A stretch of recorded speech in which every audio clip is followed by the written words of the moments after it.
Fala aí, galera! Sejam todos bem-vindos ao meu canal. E vamos iniciar uma nova playlist agora falando sobre microbiologia. E nessa nova temática vamos começar falando sobre conceitos básicos sobre o mundo microbiano. Vocês sabiam que até pouco tempo os micro-organismos eram desconhecidos para os cientistas e pesquisadores e que milhares de vidas deixaram de existir devido a epidemias devastadoras e ainda mais, não havia medicamento e vacina para combater as infecções. Não? Então veja esse vídeo até o final, inscrevam-se no canal, deixem um like, ative o sininho para mais notificações e façam seus comentários. Isso é fundamental para o crescimento e melhoria do conteúdo. Agora, sem mais enrolação, vamos servir esse vídeo.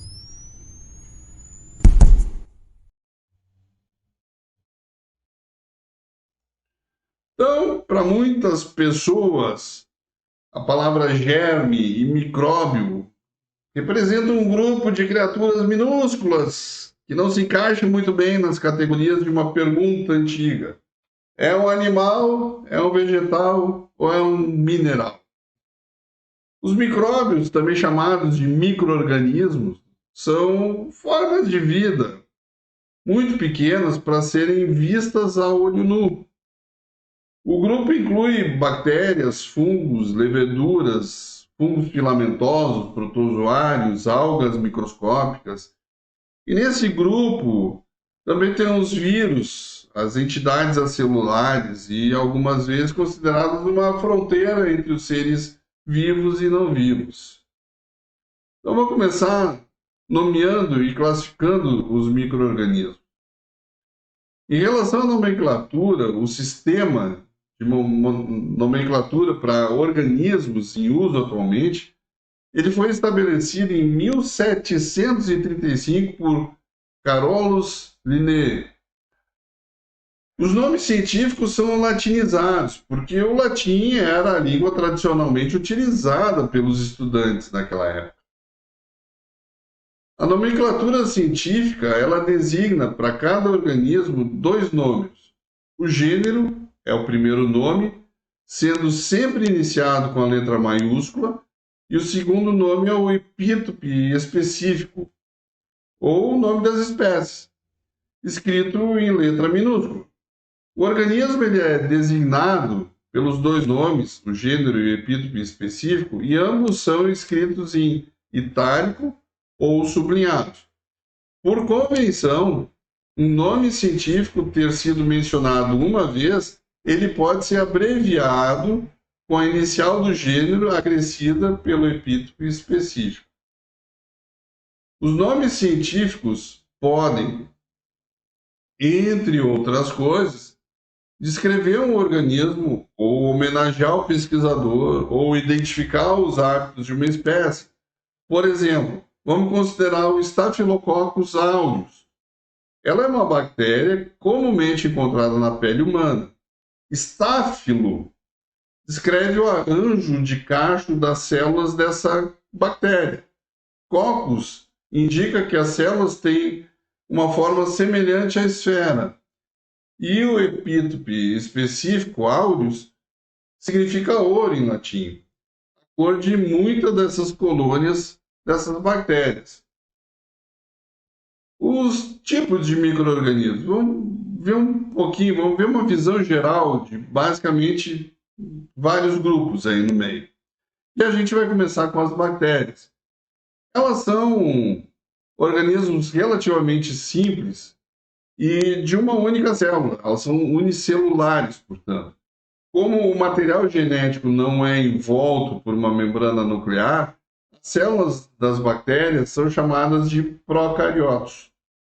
Palavra grega que significa pré-núcleo. Os procariotos incluem as bactérias e as arquibactérias. As células bacterianas apresentam uma entre as várias formas possíveis.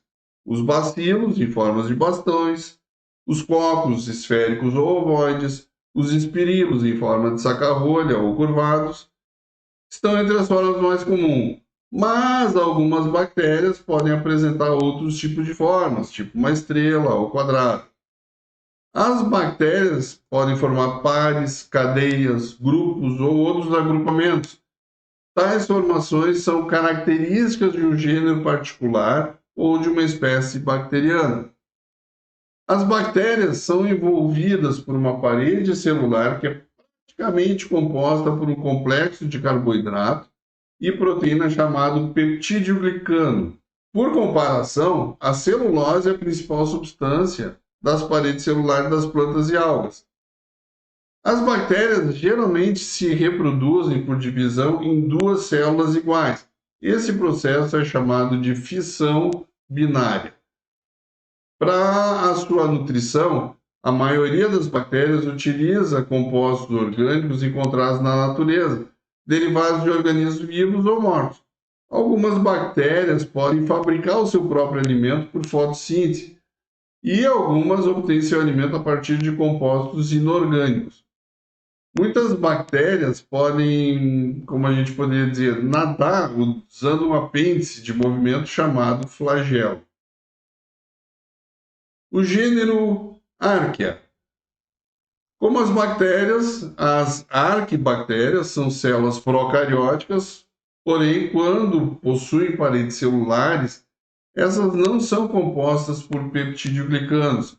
As arquibactérias, frequentemente encontradas em meio externo, são divididas em três grupos: as metanogênicas, que produzem metano como resultado da respiração; as halofílicas extremas, halo é sal e filo é afinidade, amigo, que vivem em ambientes muito salinos, como no caso do Great Salt Lake ou no Mar Morto; e as termofílicas extremas, que termo é quente, vivem em águas sulfurosas e quentes, como as fontes termais do Parque Nacional Yellowstone. E as arquibactérias, então, não são conhecidas como causadoras de doenças em humanos. Os fungos. Os fungos já são elementos eucarióticos, né? São organismos que possuem um núcleo definido que contém um material genético, que normalmente é DNA, envolto por um envelope especial chamado de membrana nuclear. Os organismos do reino dos fungos podem ser unicelulares ou multicelulares. Os maiores fungos multicelulares, como os cogumelos, podem parecer muitas vezes como plantas, mas eles não realizam a fotossíntese, que é a característica da maioria das plantas. Os fungos verdadeiros, eles têm uma parede celular composta principalmente por uma substância chamada de quitina. As formas unicelulares dos fungos, as leveduras, são micro-organismos ovais que são um pouco maiores que as bactérias. E os fungos mais típicos são os bolores, né? O fungo filamentoso. Os bolores formam massas visíveis, chamadas de micélios, compostos de filamentos bastante longos, que são as hifas, e que se ramificam e entrelaçam. Os crescimentos cotonosos, semelhantes ao algodão, que também são muitas vezes vistos no pão, nas frutas, né, são basicamente micélios de fungos. Os fungos podem se reproduzir de forma sexuada e de forma assexuada, e eles obtêm a alimentação por meio de absorção de soluções de matéria orgânica presente no ambiente, que pode ser o solo, a água do mar, a água doce, um animal, uma planta hospedeira. Os organismos conhecidos como fungos gelatinosos apresentam a característica tanto de fungo quanto a uma característica de ameba. Os protozoários, eles são micro-organismos unicelulares, também eucarióticos, e que se movimentam por meio de pseudópodos, de flagelos ou cílios. As amebas movimentam-se usando extensões do seu próprio citoplasma, chamados de pseudópodes, ou falsos pés. Outros protozoários possuem longos flagelos ou numerosos apêndices curtos para a locomoção, chamados de cílios. Os protozoários apresentam uma variedade de formas e vivem em como entidades de vida livre ou parasitas, né?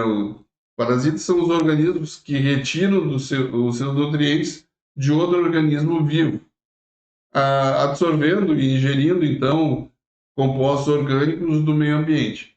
Os protozoários podem se reproduzir de forma assexuada ou assexuada. As algas, elas são eucariotos fotossintéticos, com uma ampla variedade de forma e com dois tipos de reprodução, também assexuada ou sexuada. As algas de interesse para os microbiologias, em geral, são unicelulares. As paredes celulares de muitas algas são compostas de um carboidrato chamado celulose. E as algas são abundantes em água doce e salgada, no solo e em associação com plantas. Como fotossintetizadoras, as algas necessitam de luz, água e dióxido de carbono para a produção do alimento para o seu crescimento, mas geralmente não requerem de compostos orgânicos do ambiente. Como resultado da fotossíntese das algas é a produção de oxigênio e carboidratos, então eles são utilizados também por outros micro-organismos, incluindo alguns animais, e dessa forma possuem um papel extremamente importante no equilíbrio da natureza. Temos também os vírus, né, que são muito diferentes de outros grupos microbianos mencionados aqui. Eles são tão pequenos que a maioria, para ser vista, precisa de um auxílio de um microscópio eletrônico, né? E também são acelulares. A gente não pode chamar o vírus completamente de uma célula. A partícula viral é muito simples estruturalmente. Ela contém um núcleo formado somente por um tipo de ácido nucleico, que ou é DNA ou é RNA. E esse núcleo é circundado por um envoltório proteico. Algumas vezes o envoltório é revestido por uma camada adicional, uma membrana lipídica chamada de envelope. E todas as células vivas têm RNA e DNA para conduzir reações químicas e se reproduzir como unidades autossuficientes. Os vírus só podem se reproduzir usando uma maquinária celular de outro micro-organismo ou outro organismo. Dessa forma, os vírus são considerados vivos quando estão se multiplicando dentro dessas células hospedeiras que infectam. No sentido, ou seja, nesse sentido, os vírus são parasitas de outras formas de vida. Por outro lado, os vírus não são considerados seres vivos porque fora do organismo hospedeiro eles se tornam inertes. E os parasitas multicelulares de animais. Embora os parasitas multicelulares de animais não sejam exclusivamente micro-organismos, eles têm uma importância médica. Os dois principais grupos de vermes parasitas, que são os vermes chatos e vermes redondos, coletivamente chamados de eumintos, né? Durante algum estágio da vida, os eumintos são de tamanhos microscópicos e a identificação laboratorial desses organismos inclui muitas das mesmas técnicas usadas para a identificação de micróbios. Agora nós vamos fazer uma breve viagem histórica na microbiologia. Dentro das primeiras observações, uma das mais importantes descobertas na história da biologia ocorreu em 1665, com a ajuda de um microscópio relativamente muito simples. Ao observar uma fina fatia de cortiça, o inglês Robert Hooke relatou ao mundo que as menores unidades vivas eram pequenas caixas ou células, como ele as chamou, e a descoberta de Hooke marcou o início, então, da chamada teoria celular, a teoria em que todas as coisas vivas são compostas por células. As investigações subsequentes a respeito da estrutura e das funções celulares tiveram, então, como base essa teoria. É provável que o mercador holandês e cientista amador Anton van Leeuwenhoek tenha sido o primeiro a realmente observar micro-organismos vivos através das lentes de aumento de mais de 400 vezes do microscópio que ele fabricou. Entre 1673 e 1723, ele escreveu uma série de cartas para a Sociedade Real de Londres, descrevendo os animalúculos que ele viu através do seu microscópio simples de uma única lente. Até a segunda metade do século XIX, muitos cientistas e filósofos acreditavam que algumas formas de vida poderiam surgir espontaneamente da matéria morta, e eles chamaram esse processo hipotético de geração espontânea. Não mais do que 100 anos atrás, as pessoas acreditavam que sapos, cobras, camundongos poderiam nascer do solo úmido e que moscas poderiam surgir do estrume e que larvas de insetos, como larvas de moscas, poderiam surgir de corpos em decomposição. Um forte oponente da geração espontânea foi o físico italiano Francesco Redi, e começou em 1668, antes mesmo da descoberta da vida microscópica por Van Leeuwenhoek, a demonstrar que as larvas de inseto não surgiam espontaneamente de carne apodrecida. O Francesco Redi encheu 2 jarras com carne em decomposição. A primeira foi deixada aberta, e as moscas depositavam seus ovos sobre a carne, e os ovos se desenvolviam em larvas. A segunda foi selada, e como as moscas não podiam colocar os ovos sobre a carne, as larvas não apareceram. Assim, ou ainda dessa forma, os antagonistas de Redi não se convenceram, e eles argumentaram que o ar fresco era necessário para ocorrer a geração espontânea. Então, o Redi realizou um segundo experimento, no qual uma jarra coberta com uma fina rede, em vez de ser lacrada, né, foi utilizada. E também nenhuma larva apareceu, porque, embora o ar pudesse estar presente, né, as moscas não podiam entrar em contato com a carne e deixar as larvas serem depositadas, né, os seus ovos serem depositados sobre a carne e as larvas aparecerem. O conceito de geração espontânea dos micro-organismos parece ter sido então fortalecido em 1745, quando o inglês John Needham descobriu que, mesmo após aquecer caldos nutrientes, como um caldo de galinha, um caldo de milho, antes de colocá-los em frascos fechados, as soluções resfriadas eram logo ocupadas por micro-organismos. E Needham considerou que os micróbios se desenvolviam espontaneamente a partir de caldos. Já passados uns 20 anos, Lázaro Spallanzani, um cientista italiano, sugeriu que os micro-organismos tinham entrado nas soluções de Needham após essas terem sido fervidas. E Spallanzani demonstrou que os caldos, nutrientes aquecidos após serem lacrados em um frasco, não apresentavam desenvolvimento microbiano. E Needham respondeu alegando que a força vital necessária para a geração espontânea tenha sido destruída pelo calor e foi mantida fora dos frascos pelos lacres.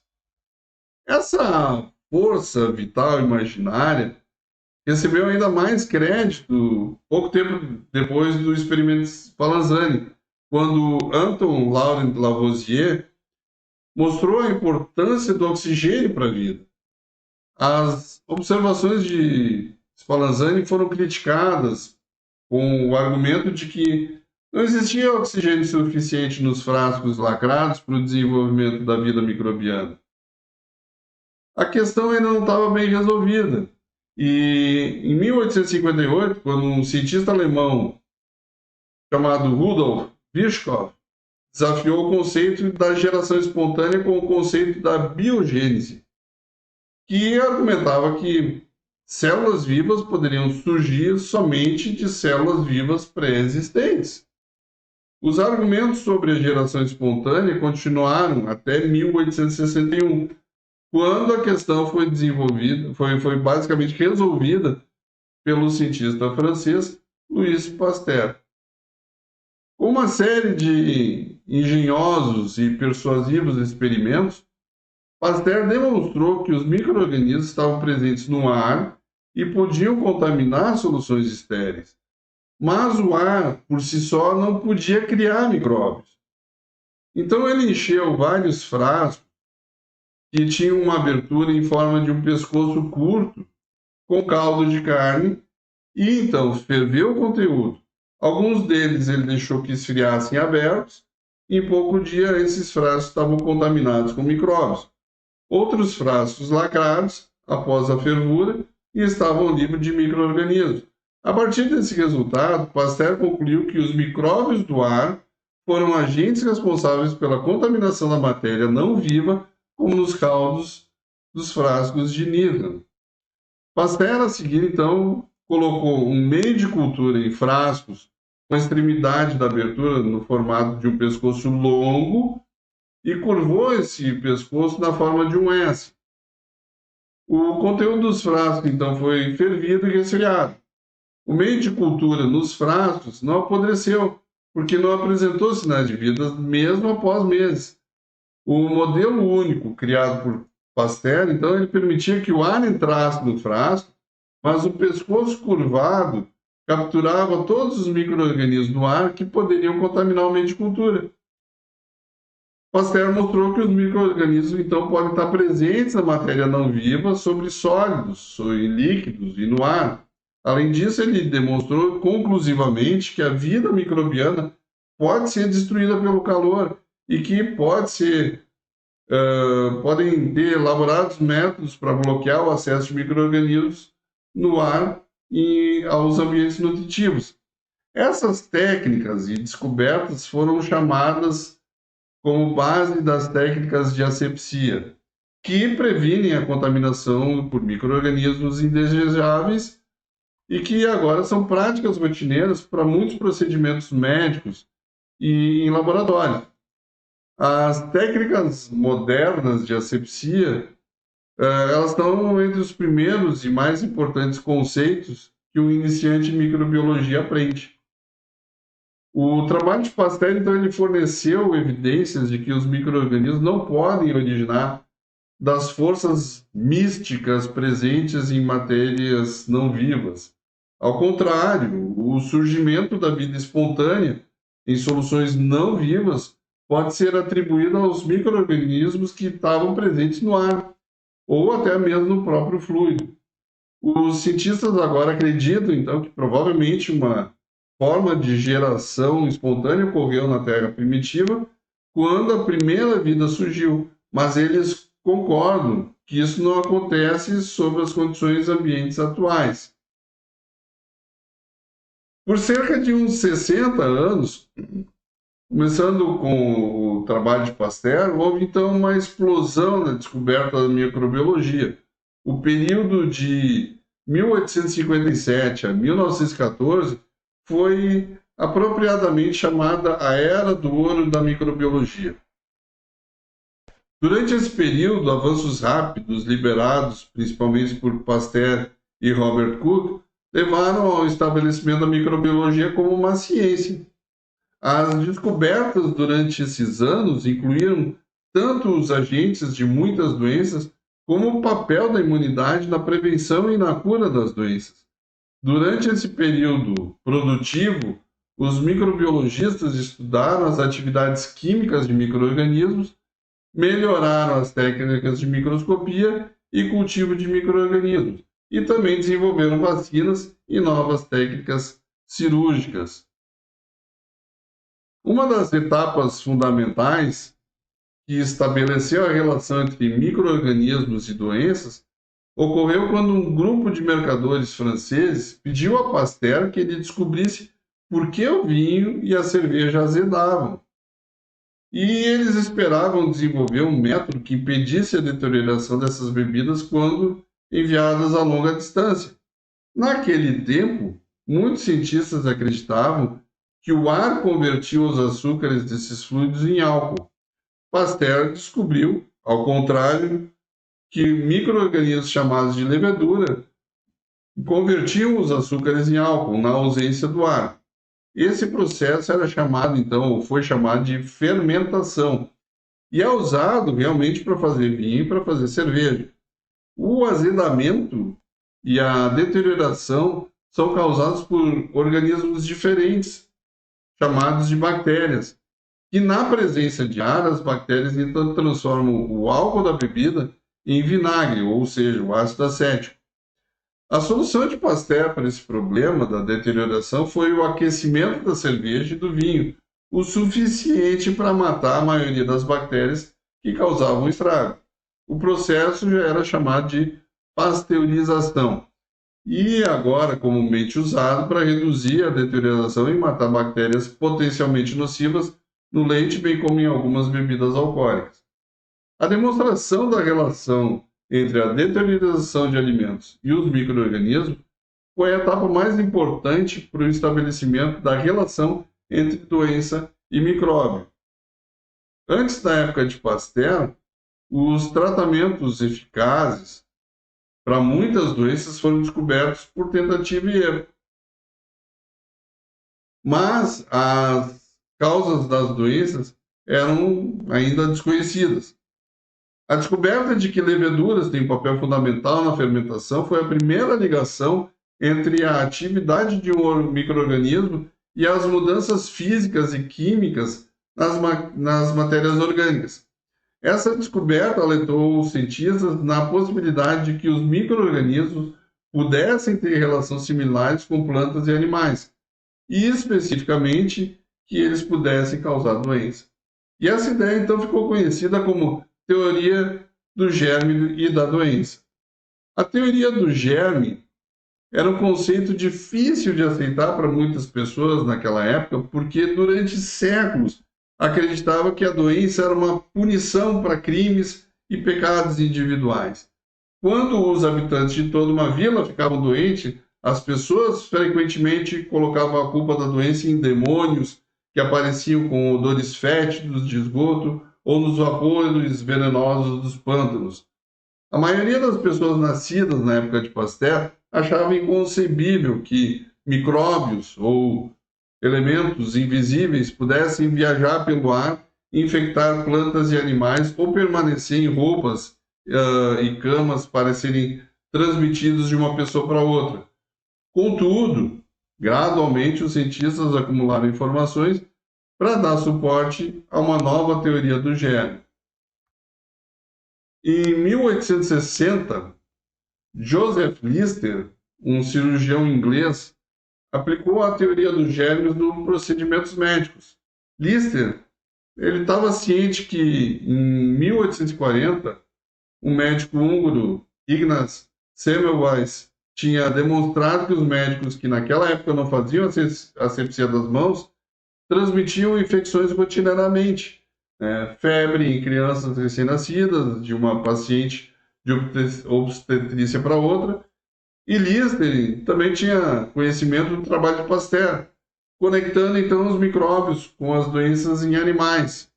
Desinfetantes não eram usados naquela época, mas Lister sabia que o fenol, ou o ácido carbônico, matava as bactérias, e então ele começou a tratar as feridas cirúrgicas como uma solução de fenol. A prática para reduzir a incidência de infecções e mortes foi adotada rapidamente por outros cirurgiões. A teoria de Lister foi uma das tentativas médicas mais antigas para controlar infecções causadas por micro-organismos. Na realidade, suas descobertas provaram que os micro-organismos provocam infecções nas feridas cirúrgicas. Abre aspas. O nome Listerine é de fato uma homenagem ao médico Joseph Lister, conhecido como o pai da cirurgia asséptica. O Listerine ele é um antisséptico bucal e foi criado originalmente como um produto médico em 1879 por um cientista chamado Joseph Lawrence. E o nome Listerine foi escolhido como uma homenagem a Joseph Lister, em reconhecimento às suas contribuições pioneiras para a prevenção de infecções e para o avanço da medicina. As técnicas de Lister para a higienização das mãos, instrumentos cirúrgicos e ambientes cirúrgicos transformaram a prática médica, reduzindo significativamente as faixas de infecções pós-operatórias e melhorando os resultados para os pacientes. O uso do nome Listerine para um antisséptico bucal reflete a influência duradoura que o Joseph Lister teve na área médica e nos cuidados em geral da saúde. Fecha aspas. A primeira prova de que as bactérias realmente causam doenças foi fornecida por Robert Koch em 1876. Koch é o jovem rival de Pasteur na corrida para descobrir a causa do antraz, uma doença que estava destruindo basicamente os rebanhos de gado e ovelha na época, na Europa. Koch descobriu uma bactéria em forma de bastonete. E ela foi conhecida então como Bacillus anthracis, no sangue do gado que morrera de antraz. Ele cultivou a bactéria em um meio de cultura e então injetou as amostras da cultura em animais saudáveis. Quando esses animais ficaram doentes e morreram, Cook isolou então a bactéria das amostras de sangue e comparou com as bactérias originalmente isoladas. E ele descobriu que as duas continham a mesma bactéria. Cook estabeleceu então que uma sequência de passos experimentais para correlacionar diretamente um micro-organismo específico a uma doença específica. Esses passos então foram conhecidos como postulado de Koch. Durante os últimos 100 anos, esses mesmos critérios têm sido extremamente úteis na investigação para provar que micro-organismos específicos causam muitas doenças. E a vacinação? Frequentemente, um tratamento ou um procedimento preventivo é desenvolvido antes que os cientistas saibam como funciona. A vacina contra a varíola é um exemplo disso. Em 4 de maio de 1796, quase 70 anos antes de Koch estabelecer que o micro-organismo causava o antraz, Edward Jenner, um jovem médico inglês, iniciou um experimento para descobrir um modo de proteger as pessoas contra a varíola. E as epidemias de varíola eram muito temidas. A doença aparecia periodicamente por toda a Europa, matando milhares de pessoas e dizimou 90% dos nativos da costa oeste norte-americana, quando os colonizadores europeus levaram a infecção para o Novo Mundo. Quando uma jovem que trabalhava na ordenha de vacas informou a Jenner que ela não contraía a varíola porque já tinha estado doente por causa da varíola bovina, uma doença mais branda do que a varíola, ele decidiu testar a história da garota e Jenner coletou então primeiro raspado das feridas de varíola bovina e inoculou um voluntário de 8 anos de idade com material retirado dessas feridas, por meio de pequenos arranhões no braço do garoto com uma agulha contaminada. Os arranhões deram origem a bolhas e em poucos dias o voluntário estava com uma forma bem amena da doença, mas se recuperou e nunca mais contraiu nem a varíola bovina e nem muito menos a varíola humana. O processo, então, foi chamado de vacinação, em referência à palavra latina vaca, que significa gado. Pasteur deu esse nome em homenagem ao trabalho de Jenner. A proteção contra uma doença fornecida pela vacinação ou pela recuperação da própria doença, a gente sabe que é chamada de imunidade. Após os experimentos de Jenner, em aproximadamente 1880, Pasteur descobriu como funcionava a vacinação.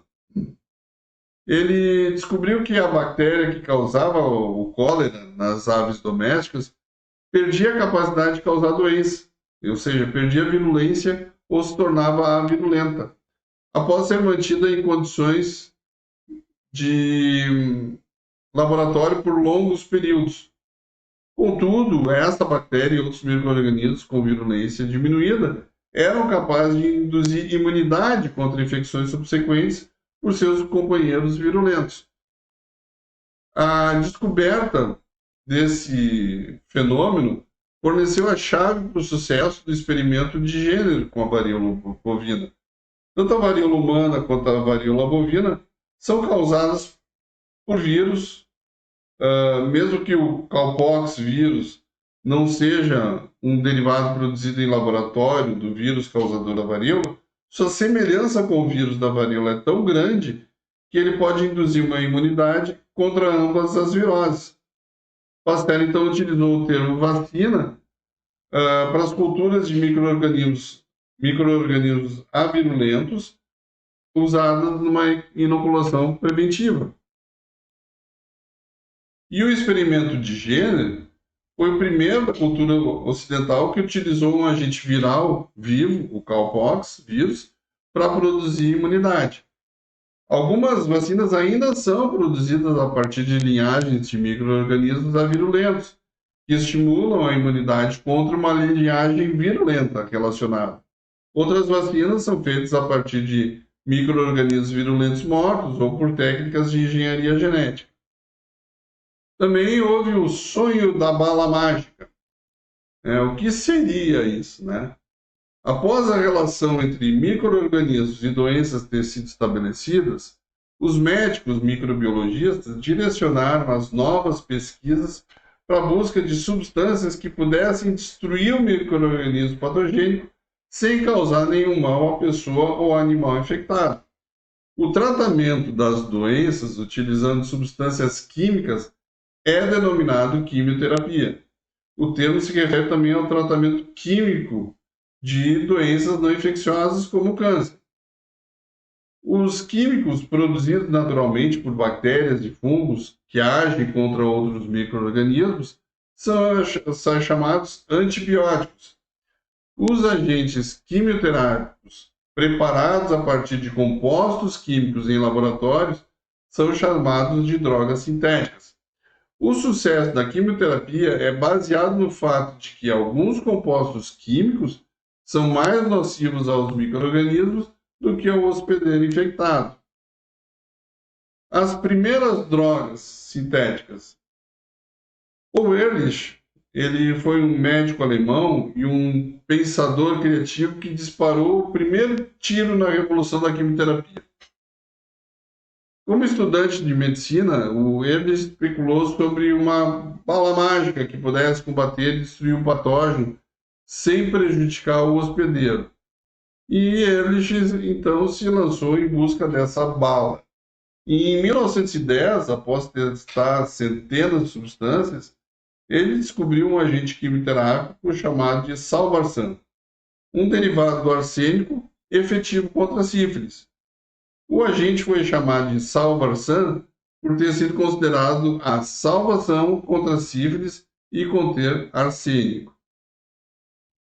O primeiro antibiótico foi descoberto por acidente. Alexander Fleming, um médico e bacteriologista escocês, quase descartou umas placas que tinham sido contaminadas por fungos.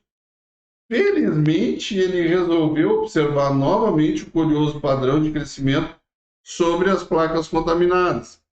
E ao redor dos fungos, existia uma área clara onde o crescimento bacteriano tinha sido inibido. Fleming, então, estava observando um fungo que podia inibir o crescimento de uma bactéria. O fungo foi depois identificado como Penicillium notatum, sendo mais tarde chamado de Penicillium chrysogene. Em 1928, Fleming chamou o inibidor produzido pelo fungo de penicilina. E assim a penicilina, virou um antibiótico produzido pelo fungo. A enorme utilidade da penicilina não foi notada até a década de 1940, quando então ela foi testada clinicamente e produzida em grande escala. Um grande problema associado com as drogas antimicrobianas é o aparecimento e a dispersão de novas linhagens de micro-organismos que são resistentes aos antibióticos. E com o passar dos anos, cada vez mais as bactérias têm desenvolvido resistência a antibióticos que antes eram efetivos contra esses micro-organismos. A resistência às drogas resulta de mudanças genéticas que tornam as bactérias tolerantes a uma certa quantidade de um antibiótico, que normalmente inibiria o seu crescimento. Essas mudanças podem incluir a produção de enzimas que inativam os antibióticos, mudanças na superfície de uma bactéria que impedem a ligação do antibiótico, ou até mesmo o impedimento do antibiótico de alcançar o interior de uma célula microbiana. O aparecimento recente de linhagens de Staphylococcus aureus e Enterococcus fecalis resistentes à vancomicina tem alarmado os profissionais de saúde, porque isso indica que uma infecção previamente tratável pode, em breve, não responder mais ao tratamento por antibióticos. Bom, por enquanto é isso e mais informações no próximo vídeo. Bom, gente, não se esqueçam de se inscrever no canal, deixa aquele like bacanérrimo para encher meu coração de alegria. Fiquem com Deus, permaneçam bem, permaneçam seguros e até o próximo vídeo.